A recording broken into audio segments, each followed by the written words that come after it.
Mi nombre es Ana Jazmín Carro y vengo a contar mi historia. Una historia donde no solo hubo una falsa denuncia de mi parte, sino una persecución del pueblo de la mujer, cómplice con la justicia de Córdoba. Para condenar a un hombre inocente, solo necesitan una persona que diga algo en contra de un hombre para terminar condenado por no menos de 10 años a la cárcel, o 15, como mi papá. Necesitan a alguien como yo para acomodar y manipular toda la información para llegar a su fin. Mi historia comienza cuando tenía 14 años, empezando mi adolescencia. Me agarró un enojo con mi padre y no quería límites, no toleraba un orden, y en el colegio y la sociedad me mostraba cada rato que yo era una mujer y ningún hombre debía decirme qué hacer. En esa época, una amiga, verdadera víctima, me contó un abuso que sufrió, y con mi colegio, que apoyaba el feminismo o el hembrismo, y daba discursos constantes del odio hacia el hombre, incluso con varias falsas denuncias hacia profesores, tomé su historia como propia para sacarme de encima a mi papá. Le dije a mi mamá que él me había manoseado años atrás. Ella, sin dudarlo, lo enfrentó. Al tiempo lo detuvieron a mi papá y noté que las cosas habían ido demasiado lejos.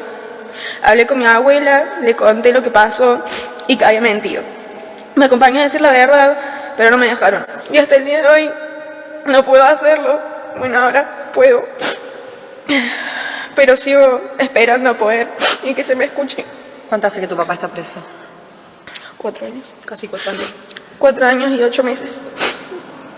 Bueno, allí la protagonista de esta historia, Jazmín Carro, al lado de Jazmín, la mujer que se cuenta, es la mamá de Jazmín Carro, que la acompañó justamente a contar esta historia que tiene ribetes realmente muy, pero muy impresionantes. Vos lo decías, Florencia, lo decía Fátima, el hecho de esta historia está conmocionando a Córdoba y ahora va a conmocionar al país porque tenemos muchos detalles. Es una situación muy triste, Pablo, Sí, bueno, claro. lo sumo a Fátima, ¿no? Porque está bien, ella cometió un error y lo admite, pero también se la ve destruida, pobre chico, y por supuesto a su papá también, que es quien está pagando la condena por su falsa. Pero ella dice que tampoco la justicia no la escuchó cuando quiso decir lo contrario. Pero está destruida, e imagínate lo que va a ser su vida en adelante después de todo esto. ¿Por qué está la mamá al lado de ella? Porque cuando ella le dice a su mamá que iba a denunciar a su papá por abuso, la madre la acompaña, porque la madre en primera instancia le cree. Claro. Hace toda la primera parte del proceso con ella. Cuando ella entiende que lo que había hecho era gravísimo y que había mentido, no sabía cómo empezar. Le contó a su abuela primero. Su abuela le creyó, la acompañó. ¿Qué le dijeron en la justicia? No podés retractarte, porque si vos primero no te podés retractar, y si vos te retractás, ¿qué hacemos con el resto de las víctimas? Es un mensaje negativo para el resto de las víctimas, le decía. Fátima, te quiero hacer un punto ahí porque Sí. nosotros ya hemos hablado de esto en esta mesa y hemos dicho que muchas veces las víctimas suelen retractarse por violencia económica, por cierta presión. Este no es el caso. No, no solo no es el caso, sino que la justicia tiene las herramientas para saber cuando una persona se retracta porque está sufriendo algún tipo de violencia externa o ella estaba inocentemente contando qué le pasó en ese momento. ¿Cuál fue el enojo con el papá? Todo era fácilmente acreditable a los 14 años. Claro. ¿Cuál era el enojo que había tenido? ¿Cuáles eran los límites que no quería? Todo, ¿y de dónde sacó la historia? Porque ella tenía hasta identificado el lugar donde escuchó la historia y dijo, yo voy a usar esta historia. Fátima, corregime si me equivoco. Era para sacarse de encima al papá, para sacarse de encima los límites. La historia que cuenta Jazmín, que seguramente de algún lado la habrá copiado. Sí. Bueno, ¿sabe dónde la copió? De una compañera ¿De una compañera? del secundario que sí había sido abusada por su padre. Que era la Ella historia le era cuenta la verdadera. historia, exacto. A partir de esa historia la transforma en su historia. Correcto, eso exactamente que era pasó. mentira, de la primera letra hasta la última. Lo que pasa que el relato, como era el verdadero de la amiga, sonaba verdadero. Claro, Entonces tal después cual. no la dejaron retractar. Y después se cansó, fue al polo de la mujer, fue al juzgado, fue a la fiscalía. En todos lados le dijeron lo mismo. Otra vez acompañada por la mamá. Porque la mamá, cuando ella le confiesa, después de hablar con su abuela, lo que le pasó, por supuesto que la vuelve a acompañar, pero para que entendieran en la justicia que la nena había tenido, eran 14 años, son adolescentes, les pasan muchas cosas por su cabeza. Claro. Pues hay cientos de casos de esto, hay cientos de personas detenidas sin pruebas en los expedientes. Eso le quita recurso al que lo precisa de verdad tiempo de la justicia para aquel que lo sufre seriamente y en serio. O sea, es muy grave lo que está pasando. Por eso este proyecto de la senadora Lozada. Fátima, compartimos otro fragmento Dale. de lo que contaba Jazmín y después seguimos debatiendo esto, porque me parece muy interesante, porque a ver, los derechos de las mujeres se defienden siempre, y una víctima se le cree, pero cuando pasan estas cosas se ensucia la cuestión. Entonces me parece que da para el debate y da para que charlemos qué sucede con casos como este, que sirve también para concientizar. Digo, ¿le creemos siempre o no le creemos nunca? Porque Claro. si yo le creo cuando denuncia, si viene y me cuenta lo que le pasó y por qué denunció, también le creo. Claro. ¿Está? Muy bien, bueno, compartimos Vamos. otro fragmento de Jazmín Carro. Le dije a mi mamá que él me había manoseado años atrás. Ella sin dudarlo lo enfrentó. Al tiempo lo detuvieron a mi papá y noté que las cosas habían ido demasiado lejos. Hablé con mi abuela, le conté lo que pasó y que había mentido. Me acompañó a decir la verdad, pero no me dejaron. Y nunca me dejaron. Y hasta el día de hoy no puedo hacerlo. Bueno, ahora puedo. Pero sigo esperando poder y que se me escuche.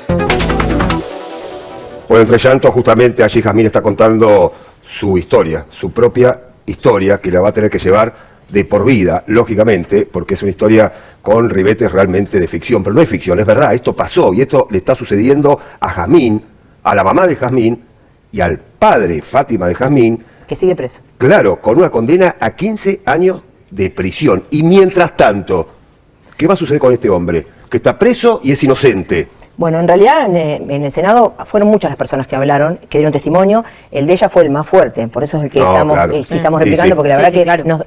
lloraron todos, llorábamos todos en ese momento. La verdad fue esa, porque la escuchaba llorar con esa angustia. Pero por eso propusimos también en el Senado la creación de la CONAREC, una Comisión Nacional de Revisión de Causas. Cuando venga alguien a un lugar como esos, que pueda manifestar lo que ella manifestó, que existe una comisión que la pueda revisar a la causa para saber si esa se retracta sinceramente y algo sucedió en su vida que la hizo denunciar falsamente o no fue así, para no cometer injusticias con los casos reales. Sí, por supuesto, exactamente. Eso es re importante, ¿eh? Es re importante que se pueda revisar la denuncia y, bueno, estos casos que, por supuesto, se la ve a la chica, como decíamos al comienzo, que estaba destruida. Por supuesto que se arruinó la vida de toda la familia, ¿no? Lo que Es pasa el es- seno familiar. Pero también uno entra en eso, como que la justicia le dice, bueno, ahora que estás presionada, necesita una comisión, alguien que pueda revisar Lo que pasa exactamente es- con las pruebas y las Exacto. no pruebas. Si no tenés una comisión especial con facultades especiales, ¿cómo revisás una sentencia firme? Porque la sentencia del papá está firme. Claro. Y no hay Claro. manera Es un de que se problema. revierta eso. Bueno, sí, alguna ventanita en el derecho podemos encontrar, pero la verdad es que no tenés cómo. Pasó por todas las etapas. Que a partir de la declaración de Jazmín Carro se empieza a escribir otra historia. Pública. Claro, No pueden venir pública. todos a declarar al Senado. No, por supuesto. Fátima, ¿qué estadísticas hay en cuanto a este tipo de denuncias falsas Mirá, en el país? Porque vos sí. dijiste, hay muchos casos Sí. en varias zonas del país. Compartimos en el Senado, que llevábamos Sí. todo casi la misma estadística, de los que estábamos ahí, de la licenciada Albarracín, que es del CONICET, hizo una estadística para presentar en la ONU, en Argentina, hizo un estudio re profundo, un trabajo re profundo, y le dio de cada 3 denuncias, 2 son falsas. Claro. Elevada. Bueno, Sí. muy elevada. Pero cuando vos empezás, yo no sé si ustedes tienen los teléfonos silenciados o no, pero van a ver cómo les va a empezar a sonar el teléfono y les van a llegar por redes pedidos. Cuando estén escuchando esta nota, de personas que les dicen, a mí me pasa lo mismo, a mí me está pasando lo mismo, yo tengo a mi papá en esa situación, a mi hermano le pasa. Es increíble Sí. la cantidad de gente de todo el país que te escribe con esa Sí, situación. es lamentable, por eso te digo, yo conozco un caso muy cercano, digamos, de una persona muy cercana, ¿Quién no conoce a donde alguien muy cercano? fue Empecemos a hacer una acusado de encuesta. violencia de género y era para, bueno, quedarse con una propiedad y Bueno, se terminó... para sacar una ventaja en el divorcio. Claro, se terminó probando que en este caso, bueno, era una falsa denuncia. Pero quiero saber qué falló en este caso, qué pasó con el tema de las pericias. ¿Sabés cuál es el problema? Que la mayoría de las veces sucede que están llegando a sentencia sin pericia, sin cámara Gesell, con el relato de la denunciante. Entonces, pasamos de tener sentencias jurídicas, como aprendimos en la facultad de los abogados, hecho, prueba y certeza, a tener sentencias ideológicas, porque lo que pasó en este caso fue que en esa sentencia fue una sentencia ideológica, no la dejaron retractarse, le creyeron la primera vez, no le creyeron nunca más, y la fueron llevando hasta llegar a la sentencia. Sí. Esta es la realidad. Claro, es lamentable que sea en estos Es casos lamentable, porque se pero es lo que está denuncia sucediendo. otra- Digo, ¿le creemos siempre o no le creemos nunca? Porque Claro. si yo le creo cuando denuncia, si viene y me cuenta lo Sí. que le pasó y por qué denunció, también le creo. Claro. ¿Está? Muy bien, bueno, compara lucha, se ensucian otros derechos, Ese es de el lo que tema. hablamos siempre, ¿no? Ese es el Cuando tema. una víctima está reclamando un botón antipánico que se le da a una persona que tal vez es mediática y expone el caso de otra manera. En forma rápida. En forma rápida y alguien que realmente Declaraciones necesita y teneras, Y después sucedió hace pocas semanas. conocemos los casos de Exactamente. femicidio también, cuando vimos, ¿no?, el último caso que sucedió en Necochea. Entonces, se ensucia toda la cuestión. La comisión de psicólogos forense de la Cámara Nacional está dando turnos casi a 6 meses en muchos casos. En ese caso famoso, a la semana estaban teniendo las entrevistas. Y saltarse la cola tampoco está bien. Sí, sí. Y cuando hay violencia real, violencia de género, no se puede perder el tiempo. No se puede perder el tiempo, estamos de acuerdo. Fátima, bueno, la historia ya se conoce, la hizo pública Jazmín, estamos analizando esta historia y lo que puede llegar a pasar, porque en realidad la historia ya fue contada. Jazmín llorando allí en el Congreso, contando su propia historia, contando la historia de su mamá y la de su papá, que está preso.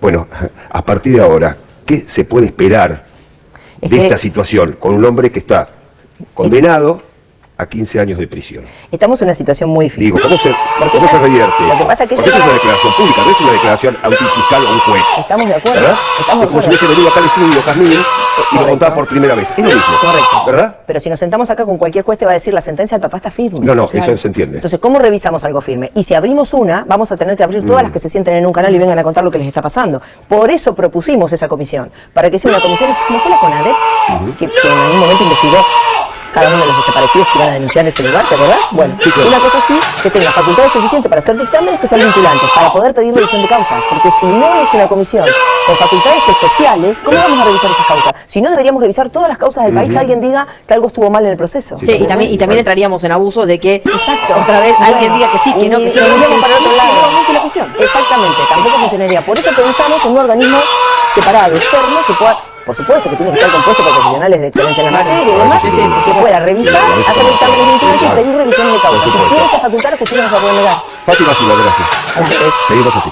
Si te digo que me siento niño, tu trato hacia mí sería como un niño. ¿Puede ser? Imagínate que tú tienes un hijo o una hija y te digo que yo quiero jugar a los médicos con tu hijo, ¿me tratarías como un niño? No. Una Claro. cosa es lo que tú quieras y otra cosa es que seas. Claro. Entonces, si yo quiero ser una mujer, ¿soy una mujer o una cosa es lo que yo quiera y otra lo que sea de verdad? Lo que tú seas, de verdad. Entonces no soy una mujer de verdad. Sí. Si tú quieres ser una mujer, Sí. es que eres una mujer. Y me tratarás como una mujer. Claro. Y si quiero ser un niño, me tratarás como un niño. No, es que tú quieras. Es que Es ser una mujer.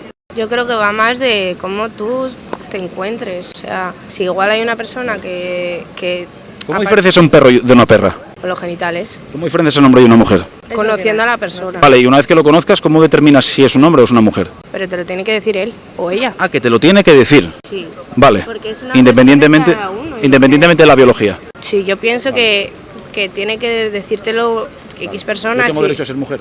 Sí. Tengo derecho a ocupar una lista en la sala de ginecología y que tú tengas que esperar. Sí. O sea, imagínate que todos los hombres que hay aquí se consideran mujeres y ocupan toda la lista que hay de espera en los ginecólogos y que todas las mujeres biológicas se quedan sin plaza para que la mire un ginecólogo. ¿Hay derecho a eso? ¿Es normal? Sí. Básicamente porque me da igual si esa persona tiene un genital de una forma, de otra. Que te da igual la persona, sí, pero que te da igual que tú no tengas acceso a un ginecólogo porque lo estén ocupando hombres. Es Que no se son- sientan mujeres. Claro, es que tampoco se sientan, es que ahí voy, no es que hay hombres que se sientan mujeres, es que para mí entonces serían mujeres. Y si eres una mujer y estás en el ginecólogo, tienes que esperar lo mismo que yo, aunque vayas por Aunque encima. tenga huevos, tengo que ir al ginecólogo si quiero, ¿no? Yo me considero mujer, No tengo puedes genitales ir a- masculinos. No puedes ir a un ginecólogo en plan femenino si tienes huevos. ¿Cómo? Obviamente Perdona. verás- O sea, sí, pero me refiero. Yo Es si que- soy mujer, quiero ir al ginecólogo y tengo derecho, ¿sí o no? Sí, pero para ir al ginecólogo, aunque tengas huevos, tienes que pasar por un proceso largo de muchas cosas. ¿Cómo proceso? ¿Proceso de qué? Si no hay nada en la ley que a mí me exija operarme ni hacer ningún proceso con mi Ah, cuerpo lo que quieres para ir al es- ginecólogo.